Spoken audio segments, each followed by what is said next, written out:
Good morning, good afternoon, good evening, and welcome back to LK Chats.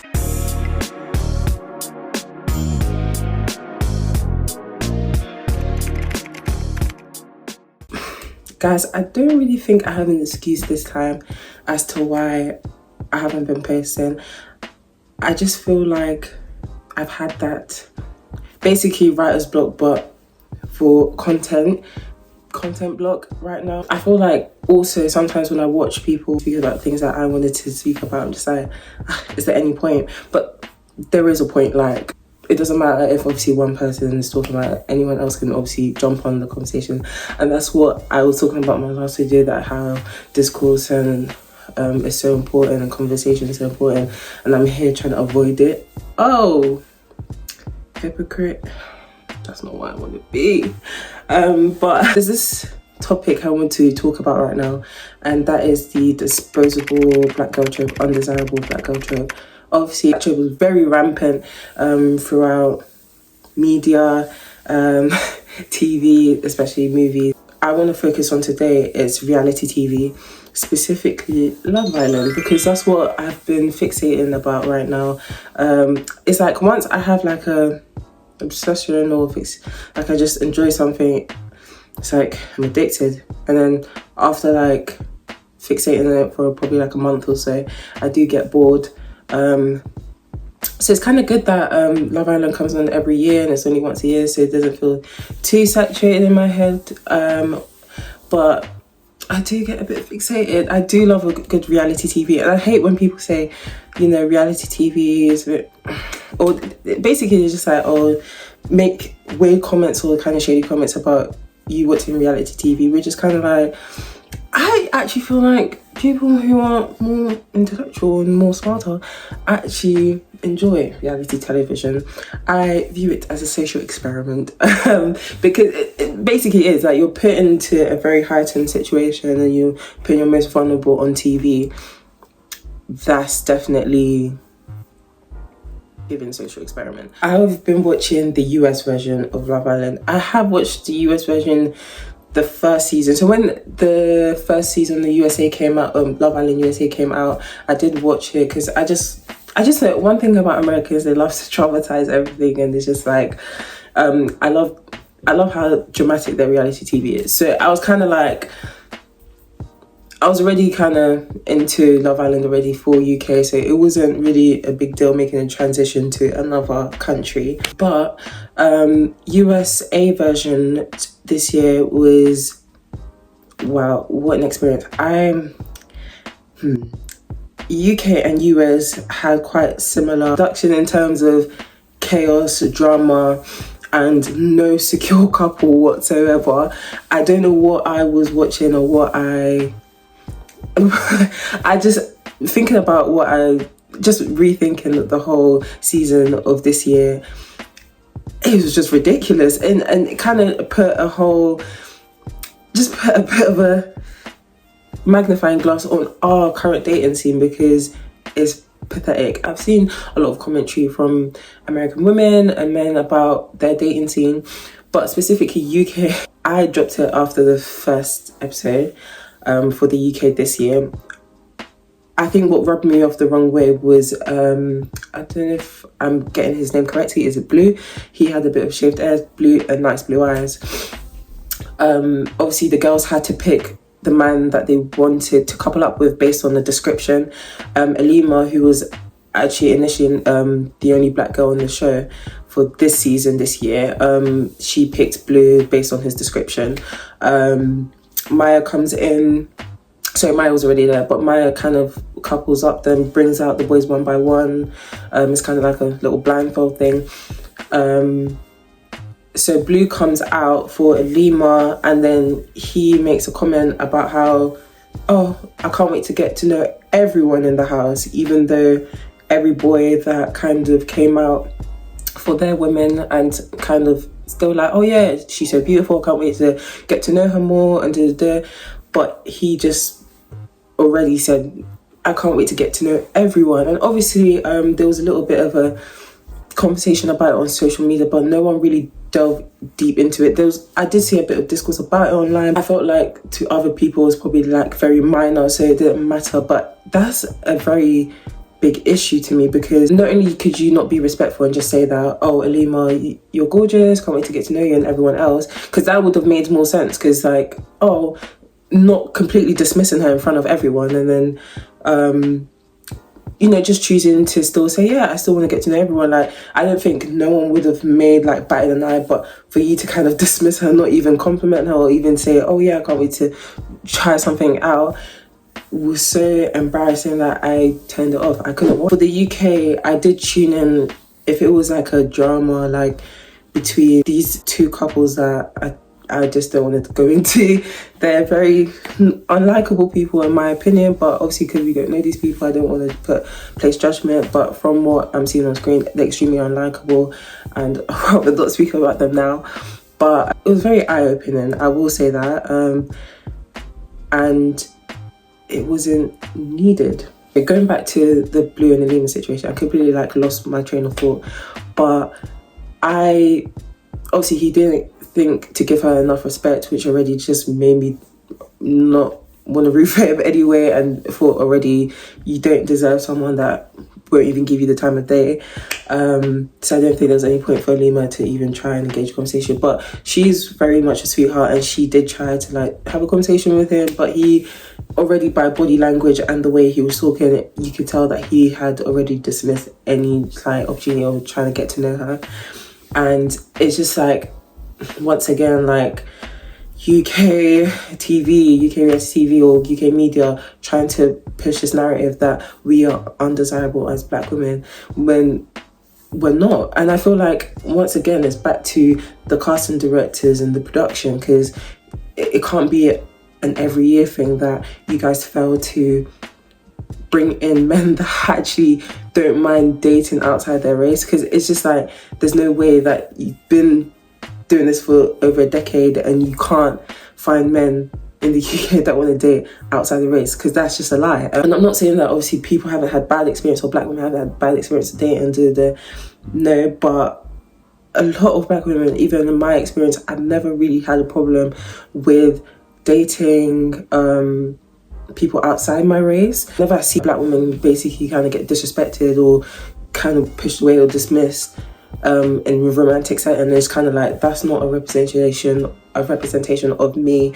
or of some of my friends or some of people, because it's like, a lot of us don't get treated like that, and we know if we get that vibe of someone, we won't really engage with that. Seeing the Love Island setting and villa, it's completely different. So I had to take a pause, because I don't know, like, hay fever is probably, it's literally the worst thing ever. Like, the constant sneezing, the constant eye itching, like, it's terrible. And then when someone's telling me, oh, take a nasal spray, take allergy medicine, do you think that's not my first option? It just doesn't work. The pollen is getting stronger and stronger, and I know they're up to something. I know they're doing this on purpose. Anyway, back to Love Island. But yeah, I just felt like that is not a good representation of how how our experience is, and it's like a consistent thing to do this. And if it's not the black women being dismissed or not chosen, it's her being in some sort of love triangle, and especially a dark-skinned black woman is always going to be the one that's disposed of in that said triangle. Or it's like, even if the guy picks the dark-skinned black woman, it feels like charity or whatever. Struggle love, that's what it's given. Like, that's not a good representation that I want young girls that, because a lot of young black girls watch these reality TVs, regardless of when I was watching when I was younger. Like, this show has been on for, as I said, over a decade. Like, a lot of people watch this TV, and I think it gets to a point where we are in 2025, you cannot continue to cast black women and then not give black women a love interest, or if you're giving them a love interest and it's a terrible one at that, how do you continue to repeat those mistakes, especially as a big television production, whatever? It doesn't make sense. Obviously it does in terms of inherent racism in UK media, so like it's deeper 100%, but I think it just gets to a point where it's frustrating, because you do not need to continue to cast these people, and a lot of the times they are literally searching for these people. Like, a lot of the times I hear that the way people are getting scouted by their agencies, or they're consistently messaging them in the DMs or asking these black women to come on their show for them to basically get dogged out. And really and truly, I also feel like UK specifically, I think black women should rethink going onto that show, because it's like, cool, the opportunities, yes, there is a chance for that, but it's so rare, and you have to be this high standard of everything, this amazing, perfect person. And a lot of the times, even if you are, they still clown you for that, or they won't even give you the time of day. I'd rather not continue to watch something that's given a humiliation ritual, and watching someone that represents me be dogged out continuously is very uncomfortable. Obviously, because I didn't fully watch the whole season of the UK, I did hear, like, I see snippets and stuff on TikTok, Twitter about like Alima's kind of her journey, and she later ended up connecting with Ramel, if I'm not mistaken, if that's his name. And then once again, that whole story, he was extremely friendly and just continuously just not committing to what they had. And then again, another display of a struggle love that a black woman's in. And then she had to end it because he did something that was just crazy. And then again, she gets into another romantic connection with this other guy. He's not the best of, he's not the nicest, but they have a budding romance, and then she gets eliminated from the show. And it's funny because they let a black bombshell come in, and then we could have had the opportunity of having 2 black women on the show, and then if anything, it makes them more comfortable having another black woman there, because we've seen it all the time. Like, it's just like, we can't keep doing this. And imagine, like, me, I'm trying to imagine myself, if I went into Villa, I'm seeing this cute black girl, I'm like, yes, like, my people, like, we can connect. Obviously, I'm open to always adapting to other people, other races, and being friends with other people, 100%.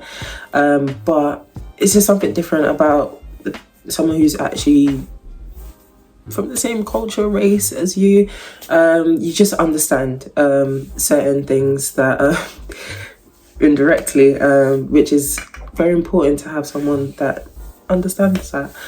But imagine I'm just coming in, and then the next day said black girl gets dumped. I'm just like, if I was Billy Kiss, in the show, I would be devastated, because then now I'm in a predicament with all just white women, and obviously there's nothing wrong with that, but having to adapt to them and how they act, you might kind of lose yourself. And a lot of the times you see that with a specific here, I don't remember the season, but it was one of the early seasons, Samira. She was one of the only black, actually I think she was actually one of the first black women on the show. So this was probably like season 6, 5, I don't know, I have to double check that, I'll put it on the screen. But it was sad because she was only surrounded, obviously, by white people.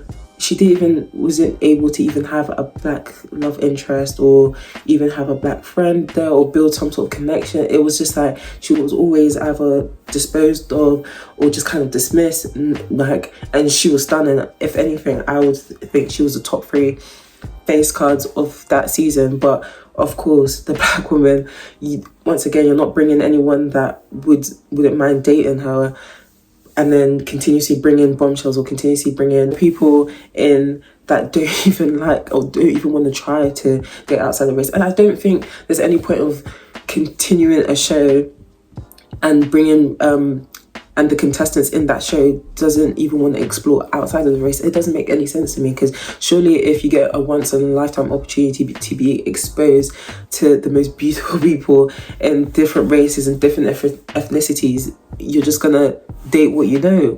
What's the point of being on the show? It just makes no logical sense. I get it, date what you know, and I get it, everyone has a preference, but then again, I don't get it, because what's the point of being on the show? Because it's there to find love. Sometimes you might not even necessarily find love with the person that looks like you or is your preference. You might find the most exciting romance that you've ever experienced with someone else. But again, dismissing any opportunity of that, which I find was ridiculous. And her story was more haunting, if anything, because constant dismissal, like, and then seeing her cry to basically a white woman saying she just didn't feel pretty enough and stuff like that. I'm like, you are stunning, like, genuinely. Everything about you, I would swap everything. I'm just like, I do feel like I'm going to cry now, I don't know why. It's just like, I don't understand. No, I don't, it's fine, I just don't understand.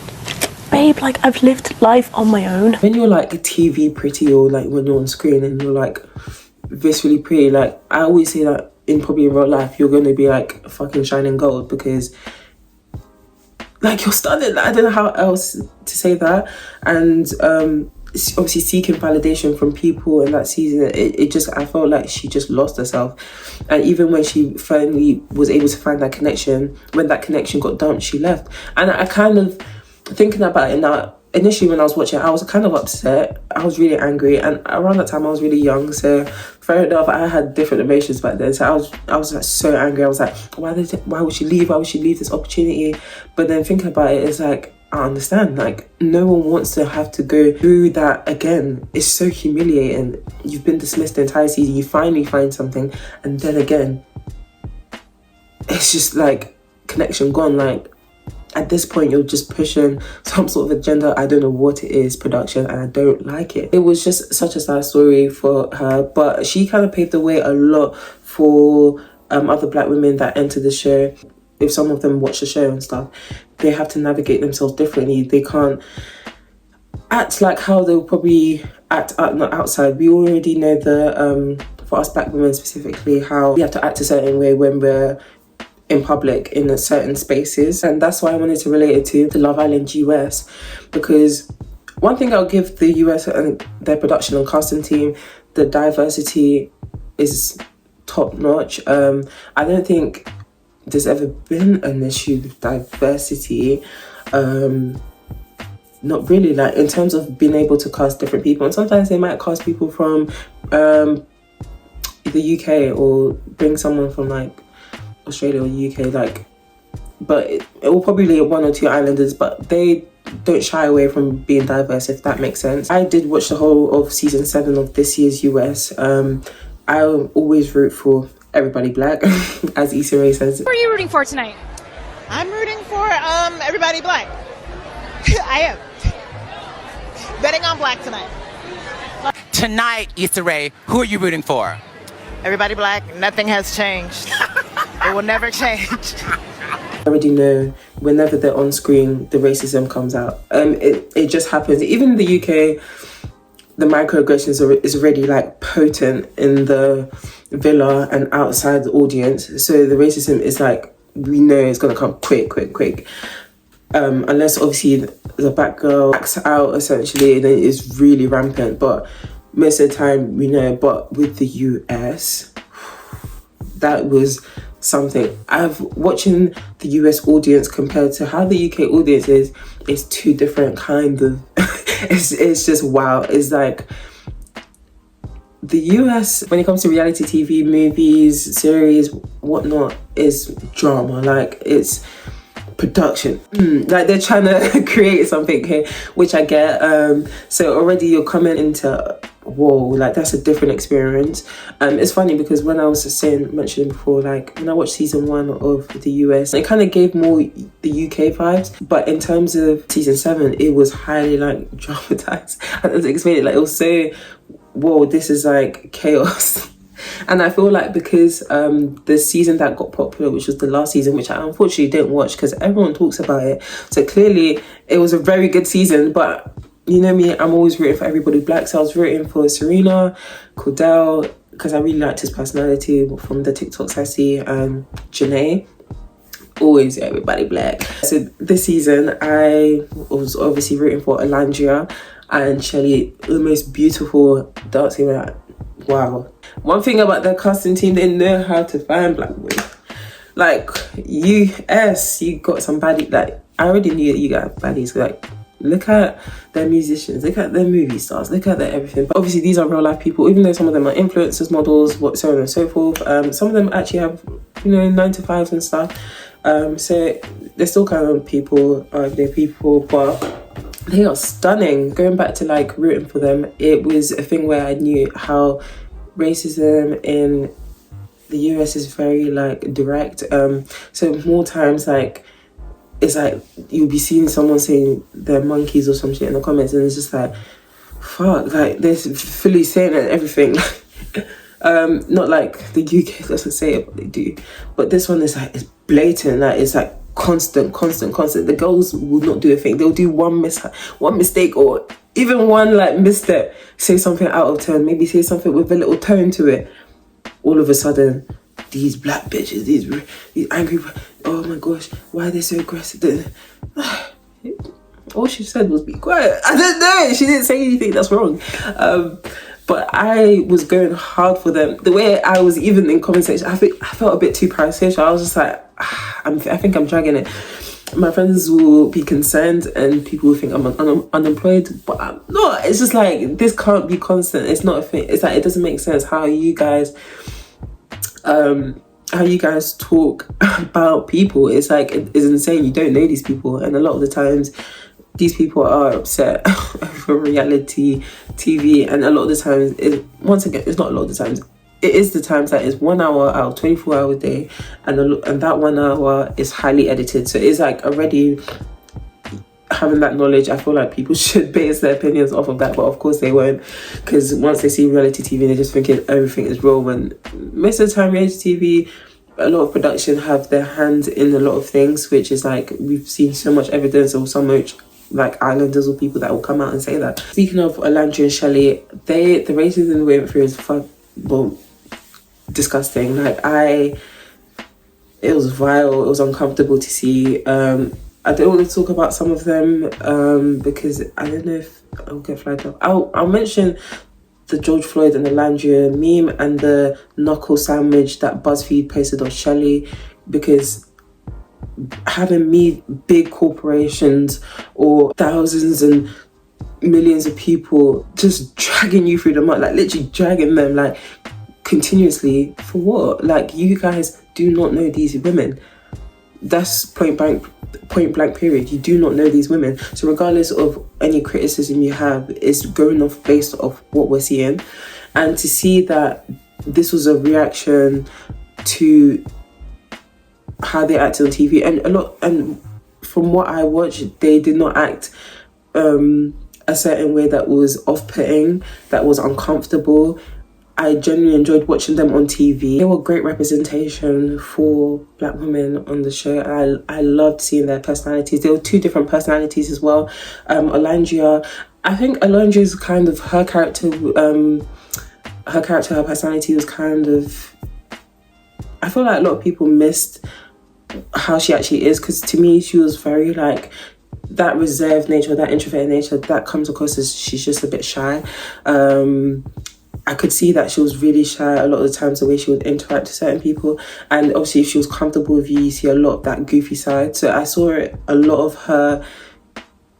She was funny regardless. Like, she has like a dry humor that you might not notice, but she's funny. She has a lot of dry humor, but a lot of the times you see more of that humor when she's with people that she bounces off, and I see that when she's with Shelley, or if she's with Nick. Actually, I did see that when she would have conversations with Jeremiah or Maya, like she would be very like goofy, very funny. I guess she meshed well with those four personalities, and obviously she's coupled up with Nick, so that makes sense as well. That reserved nature, I was just like, that girl is shy. I feel like you can see more of that, and also I feel like I've heard kind of her story and how she's kind of grown up and stuff like that, because I told you I fixate and I know a lot about these people.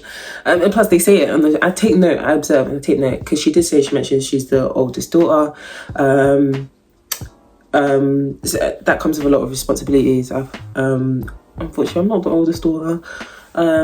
So I wouldn't know too much about it, but I know that a lot of eldest daughters, whenever they come out, they have to put they always have to prioritize other people but themselves. You can see that with how she moved with her connections, that she'll just prioritize these people's feelings and loyalty that she has with these people over anything. And it's just like that kind of jeopardized or kind of affected her journey a lot.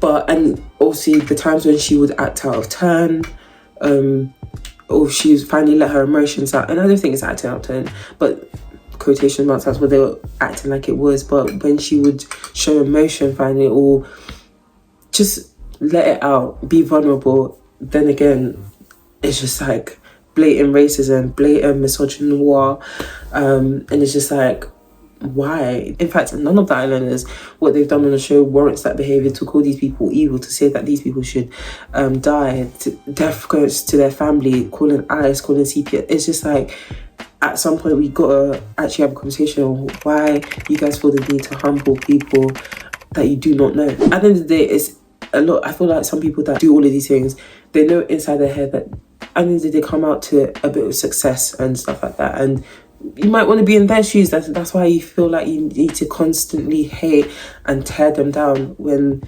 they have had to put their most vulnerable self on display and pretty much get criticized for it. Like, and obviously they sign the contracts, they know what they're doing, they're going on TV, so they know that their character or what behavior they display on TV will get criticized. That's not an issue, but it's just that criticize is now not even criticizing anymore. You guys are just really hating, and that hatred that you have towards these people, it is not healthy, and that is something you have to unlearn, or actually really might actually get checked out.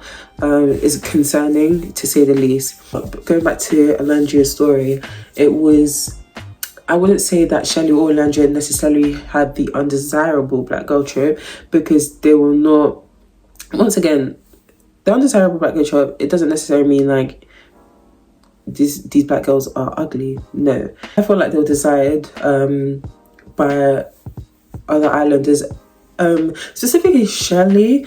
I feel like because Shelley's personality is also so welcoming, she has this aura of like, I want to be your friend. Like, she is just fun to be with.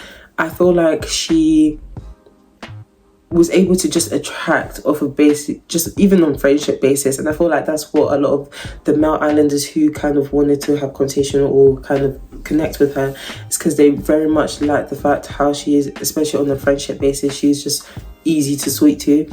And I get that from Alandria as well. I feel like that trope didn't really hit both of them as well, because Alandria was desired by a lot of the men, in that some men have come out and said that that they also loved how Alandria carried herself, how she was, and that really attracted them to them. A lot of the, I feel like the whole dynamic and the hierarchy and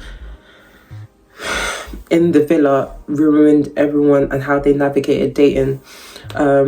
Once again, that prioritizing certain things that you do need to prioritize. At the end of the day, you're there for something, and it's just like, it kind of makes it harder or just less enjoyable to watch, if knowing that people are just not serious about actually wanting to find love, and you're just there for the fun of it. And we know that, cool, we actually, everybody knows, if you don't, you should know that if you're going on that show, yes, you know you're going there for an opportunity, 100%. There's just no way. Everyone says that I go in there knowing that is a big opportunity, because you know you'll get success out of it. Obviously, £100,000 or £50,000, whichever, UK, US, or brand deals or this deals or interviews and this, like, we know that. It's just like not having that priority of that, you know, maybe you could actually find the love of your life on TV, who knows?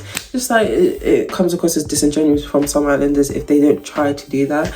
And I felt like a lot of that season, that's why a lot of people was struggling to connect with some of the islanders, is because it just felt like a lot of their behaviour was disingenuous, or they wasn't being true to themselves. Obviously, yes, certain people were displaying a lot of vulnerability and just how they are. You've come onto a show, like, do something. Back to Shelley and Alandria, once again, I just don't think they had that undesirable trope. But in terms of the yeah, I just felt like their journey was largely affected by a lot of how people were navigating their relationships in the villa and also audience. And it's just like, from when certain reactions to their behaviour inside the villa, they already knew that, because Andrea and Huda had a bit of a mishap in the beginning, and obviously Huda, to her it was a big deal, so she kind of like, she was really upset about it and cried about it. And I think from then on for Alandria, and I feel like low-key Shelley, that it was like a switch to them, like, okay,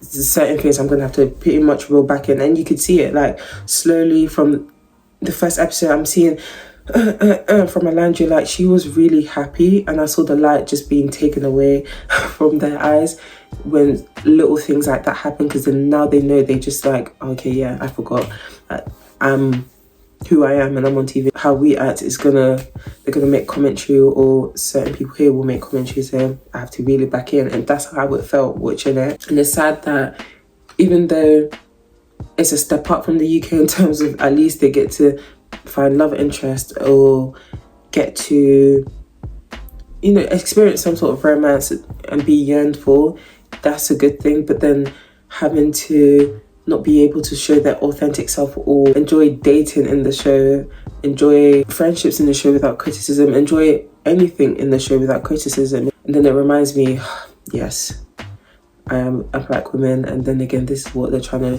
feed me, that I have to act a certain way for people to digest me. This is for US production. Even when I heard that they do psych tests and stuff, I was actually kind of like gobsmacked, because seriously, you do.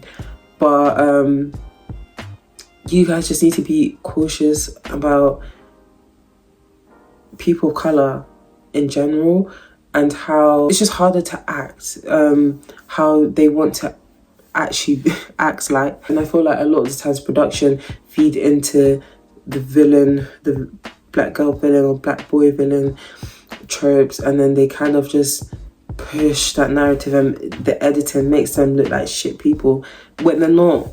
Obviously, I don't believe it, but like a lot of the times, other people or other races, a lot of the times they're seeing stereotypes and stuff of us on screen, on social media, on this and that. They don't even know how we actually are. So then they get this perception of us on screen, oh, this girl's real, this girl's this. It's just like, boo. It's just like, I can't continue to watch this being displayed on screen. It's getting ridiculous. And at some point, it needs to be fixed. I'm going to make a part 2 about this, because there's so much more I want to talk about in this season and our current dating scene. But I just wanted to kind of talk about just surface level of how I was feeling and how uneasy it felt watching both seasons, and how black women from both UK and US were being treated, and not necessarily from obviously undesirable, undisposable black girl trope. It was just very uncomfortable to watch, and I'm tired of them to continue to push that this is the case, when it's a lot of the times it is not at all. But wait for part 2.